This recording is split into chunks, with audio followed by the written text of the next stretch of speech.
fait qu'aujourd'hui, nous avons 153 barrages, grands barrages, avec une capacité totale de 20 milliards de mètres cubes. Et nous avons aussi 141 petits et moyens barrages.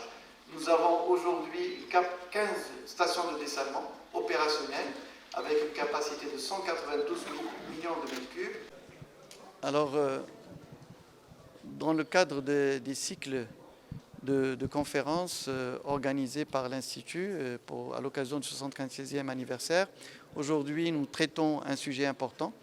qui est celui des inflexions majeures au niveau de la politique hydrique, conformément aux orientations royales. Et dans ce cadre-là, ce sera une occasion pour présenter d'abord en fait les évolutions majeures et l'accélération du rythme de réalisation des barrages et surtout l'interconnexion entre les barrages et entre les différents bassins.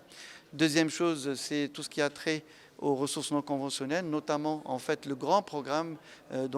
pour le dessalement de l'eau et aussi le programme de réutilisation des eaux usées. Le troisième objectif, c'est l'économie de l'eau avec une rationalisation,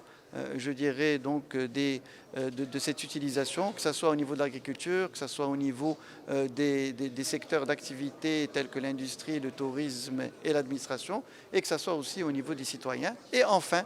ce qui a trait à la préservation des ressources hydriques et notamment des nappes souterraines à travers des contrats de nappes qui permettront véritablement d'avoir une gestion intégrée de l'eau.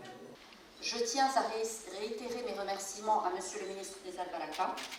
pour la mobilisation des composantes du ministère de l'Équipement et de l'eau dans cette dynamique de convergence des objectifs.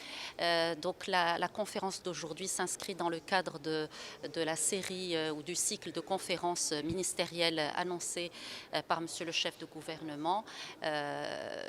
ce cycle est lui-même une composante importante des festivités de célébration du 75e anniversaire, et le choix du sujet est bien sûr lié à ce que vit notre pays actuellement en matière de stress hydrique, évidemment parce que Sa Majesté le Roi, que Dieu le glorifie, insiste beaucoup sur l'importance de cette problématique et l'enjeu et les solutions